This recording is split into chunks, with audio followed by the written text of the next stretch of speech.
open the meeting to open the public hearing. Any questions for council, from council to the manager? We're ready to open the public hearing. So we'll open the public hearing on the FY19 budget. Anyone wishing to speak to this item, if you could step up to the microphone.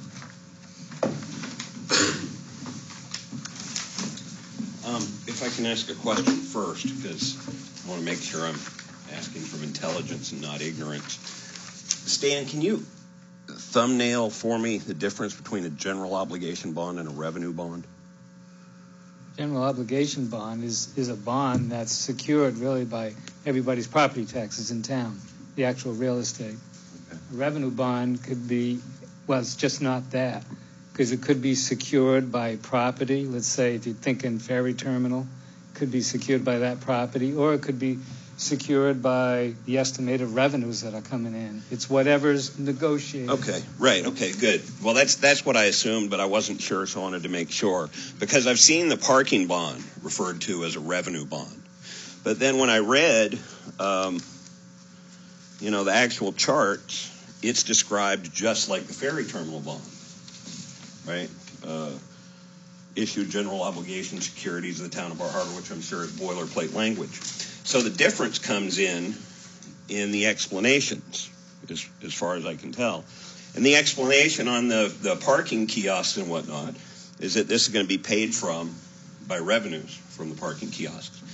Then I was looking at the explanation on the ferry terminal, and it says that the town council decided to purchase a lot for $3.5 million with no strings attached from MDOT after the purchase. A general obligation bond is being considered, which places the taxpayers responsible for the debt services over the 20-year payback period, business plan, blah, blah, blah.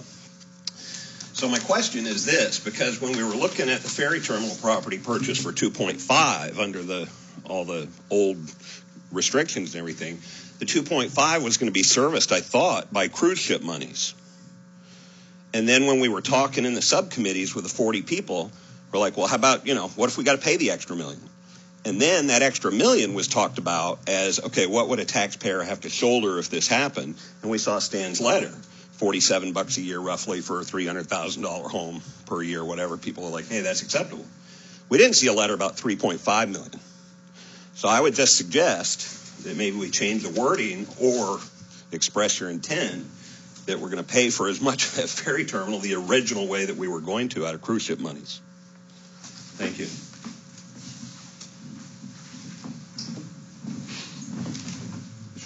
Talk about that? That's a commonly voiced question in town. We do plan, when we prepare the cruise ship budget next year, is to draw off as much as we can towards the debt without affecting other operations. Because if you used all the money, then it would affect money that you're currently using from the cruise ship fund to offset taxes. But I do expect we're going to have some that we can use towards the debt service. I just don't know how much at this point. It doesn't pencil out to have it all come out of cruise ship funds, because it's just not there.